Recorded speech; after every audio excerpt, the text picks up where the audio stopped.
vamos a hablar de un tema de interés para todos los colombianos, que nos toca el bolsillo y que en este momento prende las alarmas especialmente para el gremio de transportadores. ¿Qué va a pasar donde se dé ese tema del alza de la CPM? Pues ya hemos escuchado que el gobierno nacional ha tratado de mover muchas fibras sobre ese tema, especialmente se había dicho que en el mes de marzo se daría ese incremento. Por ahora han dicho que van a manejar la cosa, que la van a tomar suavemente. Sin embargo, ya esto ha generado incertidumbre en el gremio de transportadores. Por eso saludamos a Anderson Quiseno.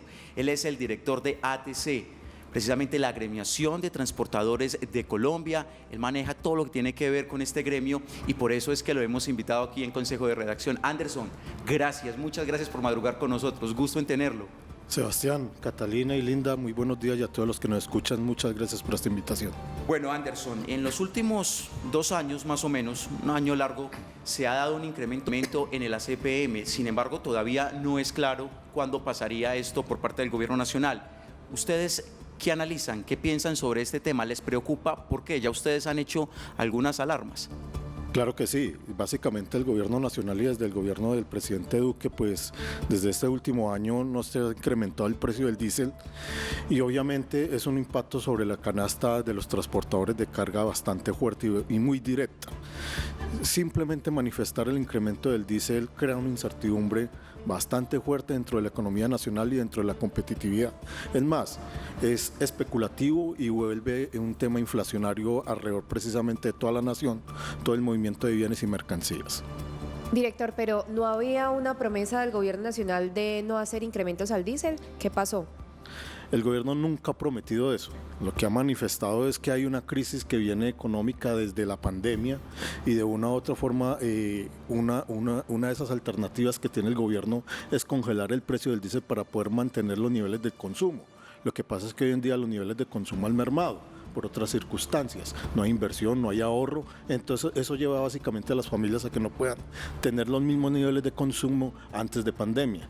El presidente lo que ha mantenido es una situación de negocio en diferentes mesas, con diferentes gremios de transporte, a fin de poder negociar el cómo y el cuándo se va a subir el diésel.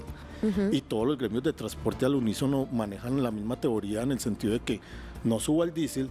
Venga, miremos en un país que es productor y refinador, cómo construimos una fórmula Colombia que llegue y dé un impacto más positivo alrededor de los consumos que hay en los galones de diésel. ¿Pero los han invitado a esas negociaciones y a esa reunión para contar con la opinión de ustedes o no? Claro, el gobierno en sus diferentes formas a los 36 gremios de transporte de carga que en el país los ha invitado en diferentes mesas, en diferentes espacios para poder conversar esto, pero ningún gremio se le va a sentar precisamente para ver cómo le van a manifestar a sus agremiados cómo y cuándo va a comenzar la suba del diésel. Lo que hemos manifestado muchos de nosotros es: venga, sentémonos, que este es un país productor y refinador y construyamos una fórmula Colombia donde primero el precio beneficie la competitividad del país y luego miramos que se exporta hacia otros países en términos de combustibles. Director de ATC, yo veo que usted trae unas cuentas, su cuaderno, y también lo importante es que aquí el televidente sepa cuál es la situación que ustedes viven en la actualidad en nuestro país cuando transportan los alimentos y todo ese tema productivo para Colombia. ¿Cómo está la situación ahora? ¿Cómo está el bolsillo de ustedes y cómo se vería impactado si suben 2.000 o 3.000 pesos el galón de la CPM? Ok, vea, si algo ha destacado el sector de transporte de carga por parte de los propietarios y conductores, porque el sector de carga hay que dividirlo en 3 fases: los dueños de la mercancía, las empresas de transporte que no tienen vehículos y los propietarios de los camiones, que se vinculan a cada empresa cada vez que hay un viaje para transportar.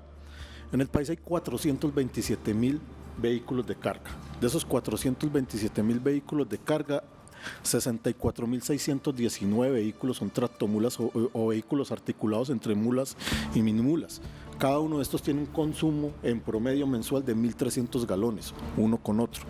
Eso nos llevaría a nosotros que si hay un incremento de 500 pesos, el solo impacto sobre esos propietarios y esos conductores es de 42.000 millones de pesos mensual. Ahora, si al gobierno le da por subir el combustible como manifestado entre 2.000 y 3.000 pesos, si nos vamos a los 3.000 pesos, el impacto sobre ese propietario, ese conductor, es de 252.000 millones de pesos mensual, solo en tractomulas. Y eso lo asumen esos propietarios conductores en el término de 3 o 4 meses mientras se ajustan los precios de los fletes. Porque es que en Colombia no existe un programa o una tarifa que le garantice a los transportadores estos incrementos. Bueno, Anderson, usted nos muestra un panorama de lo que podría pasar, pero ustedes ya teniendo claro, identificado que es una afectación sin duda para el sector de transportadores, ¿qué medidas tomarían ustedes? Ya ustedes han por lo menos dado algunas pistas, ¿pararían el país prácticamente? Dicen, no vamos más, no movemos una mercancía más si suben el incremento de la CPM. Bueno, nosotros lo que consideramos frente a ese escenario es que el sector transportador ha madurado, ha aprendido de las experiencias de los paros a través de los años. Básicamente muchos de los transportadores lo que manifiestan es que el negocio ya no es rentable. Además, no ha sido rentable en los últimos 15 años. Ha sido un tema bastante choque el tema que le paguen a los transportadores lo que le corresponde. Lo que pasa con el asunto del diésel es que no es un asunto solamente de los transportadores de carga, donde quedan el agro, toda la industria fluvial, la industria marítima. Eso es un tema que nosotros consideramos es de un nivel social bastante alto, y lo que le hemos manifestado al gobierno es que hay otras condiciones y otras alternativas, y una de ellas es la Comisión Interamericana de Derechos Humanos. La Asociación de Transportadores de Carga, a raíz de este tema, es uno de los 19 elementos superiores por los cuales demandó el gobierno nacional ante la Comisión Interamericana de Derechos Humanos, porque es que las pérdidas son ostentosas, son demasiado fuertes en relación a las políticas públicas que establece el gobierno. O sea, por ahora el diálogo es el camino, buscar, digamos, acuerdos con el gobierno nacional y esperar ellos qué decisión toman y a partir de qué momento se daría ese incremento. Se está dialogando porque uno de los pasos previos precisamente a situaciones de más fuerza, digámoslo así, es una declaración de asamblea permanente. Cuando hay una declaración de asamblea permanente, el gobierno sí tiene que sentarse a mirar las alternativas que tenga alrededor de... ¿Y qué tan unidos están, director, las diferentes agremiaciones para llevar a cabo algo como lo que nos está diciendo?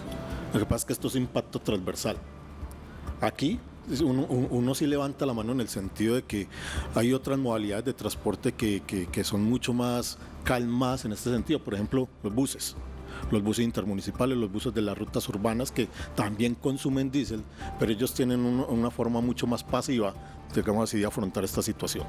Sí, Anderson, quería preguntarle qué impacto va a tener esto sobre el último escalafón, por llamarlo así, de esta cadena, y es el usuario, es la persona que recibe o que va a la tienda a comprar el producto y demás. Que somos todos, Sebastián. Que somos todos, exactamente. ¿Cómo se va a sentir eso en el bolsillo de los colombianos? Esa es la pregunta clave en este asunto, y es por lo siguiente. El país está viviendo un tema inflacionario bajo, ¿cierto? Y el Banco de la República manifestó que va a revisar precisamente las tasas de interés en 50 puntos. Eso es porque los inventarios están muy altos. Cuando los inventarios están muy altos es porque no hay inversión y no hay consumo. Y aparte de eso, los precios bajan para poder que los dueños de las mercancías puedan venderlas lo más rápido posible. Cuando se vendan esas mercancías que tengan un impacto sobre la canasta familiar, empiezan a subir los precios. Entonces, cuando se especula sobre el precio del diésel y cuando empiece a aplicarse comienza una alza generalizada de los precios que va a impactar de manera directa a todas las familias del país. Director, la Cámara Intergremial del Transporte Unidos lidera estas mesas técnicas de conversaciones del incremento de la CPM, pero si incluimos dos elementos más, el posible incremento también al valor de los peajes y pues a esto, no sé, el pico y placa ambiental seguramente también ha tenido alguna implicación, o sabiendo que son 2 horarios en el día, pues no ha habido mucho perjuicio. ¿Qué opinión tiene usted sobre esta medida? Bueno, con respecto a la Cámara Intergremial, ellos han venido reuniéndose en estos temas junto con otros gremios y los temas de restricciones ambientales. El asunto de los peajes, por ejemplo, nosotros le pedimos y le solicitamos a la Agencia Nacional de Infraestructura que devele en cuánto van a ser esos incrementos, porque lo que nosotros tenemos establecido y que hemos logrado evidenciar es que van a haber incrementos de hasta el 200%. Ustedes imaginen una tractomula pasando de 70.000 pesos a pagar básicamente 180.000 o 210.000 pesos por un peaje, o un vehículo particular pasar de 15.000 pesos a pagar 45.000 pesos. El gobierno nacional tiene que develar cómo van a quedar las tarifas de los peajes, porque eso es otro impacto fuerte. Y en cuanto a las restricciones, los camiones no solamente transitan por el Valle de la Urrá. Cuando suceden estos fenómenos ambientales, son prácticamente todas las áreas metropolitanas de las grandes ciudades las que se sumen a este tipo de restricciones que impactan también de manera directa los costos, los tiempos logísticos y por ende el bolsillo de cada consumidor en el país. Anderson, vámonos al otro lado de este asunto y es lo que dice, por ejemplo, Ecopetrol con el tema del billonario déficit del Fondo de Estabilización de Precios de Combustibles. Pues Ecopetrol dice que en definitiva tiene que subir la CPM para poder estabilizar ese fondo. ¿Ustedes aportarían en ese sentido con alguna propuesta o dejarían, en este caso, pues también como debe de ser, que el gobierno busque las soluciones para estabilizar ese fondo? Lo que pasa es que la situación frente a ese fondo es un fondo de intermediación, es un fondo del cual se lucran entre comillas intermediarios y en ese orden de ideas nosotros le manifestamos al gobierno que el costo de oportunidad de vender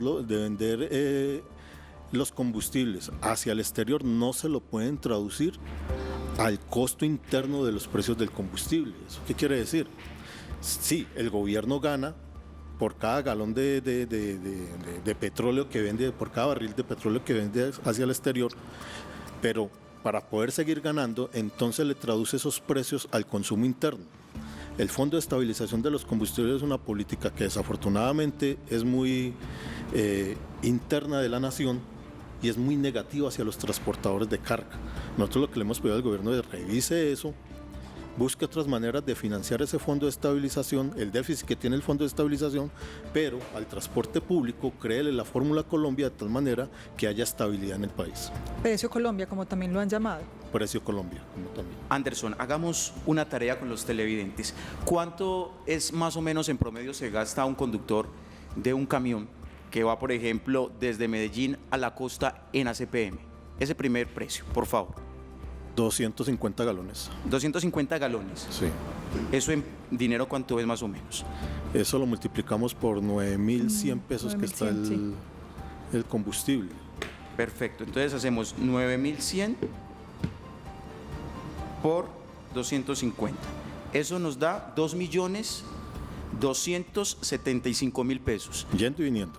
Yendo y viniendo, perfecto. En lo que tiene que ver con los peajes, ¿cuánto se costaría? ¿Se gastaría más o menos? En ese momento alrededor de 650.000 pesos. 650.000 pesos. Un solo recorrido. Un solo recorrido. Sí. O sea que estaríamos hablando de 1.200.000 más o menos ida y regreso. 1.300.000. 1.200.000. En fletes. Depende del tipo de la mercancía. Si hablamos de lo que estamos hablando ahí, podríamos estar hablando de fletes de 3,5 millones, 4 millones en un solo viaje. Recorrido. 4 millones de pesos. Es decir, solamente con estos 3 ítems estamos hablando 4, 6, casi 7 millones de pesos más o menos, entre 6 y 7 millones de pesos por viaje. No, dentro de ese flete, ese flete, de ahí hay que sacar el precio del combustible y el precio del diésel y lo que vale el conductor y lo que vale el hotel y lo que vale la... O sea que en total, ¿de cuánto estamos hablando? En promedio. No, estamos hablando de que esos 3,5 millones, esos 4 millones que valga el flete, de ahí está incluido. Ese propietario tiene que sacar el combustible, tiene que sacar los peajes, el costo del conductor, el costo de la alimentación, el costo del hospedaje. Entonces lo que le queda realmente es muy poco. Es ínfimo. Y aquí hay una maldad con los transportadores de carga y es la siguiente. Las empresas de transporte de carga y los generadores de carga piden los vehículos para su labor. Ese trayecto en el que le piden los vehículos para su labor no es pago. Es como cuando uno pide un taxi que viene con el banderazo. Los transportadores de carga tienen que asumir todos esos sobrecostos. Entonces nosotros lo que le hemos pedido al gobierno es, ¿usted quiere subir el diésel? De alguna manera establezca una metodología de tal forma que sea obligatoria para que le paguen a los transportadores lo que es. Listo, el gobierno dice, existe esa metodología, es el CICETAC. Pero es que el CICETAC solamente le llega, entre comillas, diariamente a 40.000 operaciones de carga y en el país hay 427.000 vehículos de Mire, carga. Anderson, eso me lleva a pensar otro tema. Si se garantiza el relevo generacional de conductores de vehículos de carga en el país, teniendo en cuenta que ya un joven, si quiere, digamos, dedicarse a esto, también está viendo lo que está pasando con sus mismos, quienes serían más adelante sus colegas, y vemos también que muchos se van para otros países, para Estados Unidos, para Canadá, donde buscan y les pagan bien a estos conductores. Lo que pasa en ese sentido, y muy importante la pregunta, es que hay muchos jóvenes que entran a este mercado, pero apenas comienzan a vivir bloqueos, inseguridad, vandalismo, polizones, caminantes que no les pagan bien. Buscan otras alternativas. Y hoy en día el joven, el conductor joven, pues el uso de las tecnologías le permite básicamente dominar cualquier idioma en cualquier parte del mundo. Es muy diferente a ese conductor de 50 o 60 años que ya pues tiene un asentamiento mucho más fuerte dentro del país. Director, usted ya nos mencionó que el diálogo está sobre la mesa, que hay una intención también de dialogar con el gobierno nacional todos estos asuntos, pero en el caso hipotético en que no se logre llegar a un acuerdo, que no se logre un punto medio, y es lo que mucha parte de la ciudadanía se pregunta, ¿comenzarán los bloqueos? Esto también implicaría el incremento en alimentos de la canasta básica familiar. ¿Qué va a pasar si no hay ningún tipo de acercamiento en esa negociación? Básicamente lo que pasa ahí es que es lo que le manifestaba a todas las alternativas y todas las consecuencias a futuro que se dejan venir por el incremento del combustible y por, obviamente, el no pago de los precios justos a los transportadores de carga. Básicamente es eso. Anderson, y a esto le sumamos el estado de las vías, los derrumbes, cuando les toca a ustedes incluso incrementar en varias horas los recorridos. ¿Cómo va ese tema? Por ejemplo, cuando hablamos de las vías 4G que hemos tanto mencionado estos últimos días aquí en Teleantioquia, esas polémicas, porque para ustedes sería mucho más fácil y tendrían mejores condiciones donde estas vías estuvieran en funcionamiento. Ahí lo que pasa es que, por ejemplo, nosotros o el ciudadano de la ciudad no ve cómo está la infraestructura del resto del país. El país tiene un atraso básico de 70 años en infraestructura y esa pérdida de los tiempos logísticos desafortunadamente la asumen los conductores y los propietarios de los camiones, porque las empresas de transporte y los generadores le traducen esos costos a los transportadores. Entonces, desafortunadamente, el gobierno tampoco tiene ni las herramientas ni la función de coerción para poder que a los transportadores le paguen las pérdidas que se generan por esos tiempos perdidos en bloqueos. Y ahorita pues estamos en verano, esperemos a que llueva a ver qué va a ocurrir con las vías y con la falta de mantenimiento. 6 de la mañana, 57 minutos. ¿Qué está opinando la gente sobre este tema? Están muy activos, Catalina, Linda, especialmente porque es que toca el bolsillo de muchas personas. La preocupación por lo que podría llegar a pasar, porque bueno, hay que hacer claridad, no ha ocurrido. Todavía el gobierno no toma esa decisión, pero está sobre la mesa. Pues Sebastián, mire, dice Marcela González, pregúntenle al invitado, el problema no es de hoy, los déficits económicos de muchos temas, el robo continuo y la corrupción, que él lo acaba de decir hace más de 15 años, dice esta televidente. Fernando González dice, camioneros, ¿cuándo comenzamos los bloqueos? Y también Jenny Carolina Duarte dice, es correcto, el flete de cada viaje no alcanza para tantos gastos sobre la vía en estos recorridos. Es parte de lo que está diciendo la gente linda. ¿Hay más comentarios? Mire, también nos dice Dairo Velázquez, totalmente de acuerdo con el director, estos gobiernos son negligentes en cuanto a la administración de combustibles. ¿Cómo es posible que Colombia produzca petróleo y tenga estabilización de precios? Anderson, una última pregunta muy rápida, esa respuesta, por favor. Usted, como presidente de esta agremiación, considera que ¿cuál sería la solución teniendo en cuenta la realidad de Colombia, teniendo en cuenta lo que está pasando y lo que también ocurre con lo político? ¿Cuál cree usted que sería la solución especialmente en este momento para evitar llegar a un paro y que ustedes sigan tan afectados? Básicamente ahí el mensaje es a todas las fuerzas políticas del país. Esa peleadera política que hay entre diferentes partidos no beneficia al país y desafortunadamente crea sentimientos. Por ejemplo, en el caso de Antioquia son separatistas y en ese orden de ideas lo que uno le pide al gobierno nacional es, mire, no nos sentemos a que nos escuchemos, es que ya todo está diagnosticado. Hay que darle solución a los problemas del país y entre eso está los problemas de los transportadores de carga. Bueno, Anderson, muchas gracias por acompañarnos aquí en Consejo de Redacción de Teleantioquia. Esta es su casa y aquí vamos a estar atentos y escucharlos. Claro que sí, a ustedes mil bendiciones y a los que nos escuchan también, Dios los bendiga. Bueno, Catalina, Linda, un tema importante, la verdad es que preocupa teniendo en cuenta que básicamente son los transportadores los que mueven la dinámica económica de este país por todas las carreteras del territorio nacional. Y a propósito del costo de vida...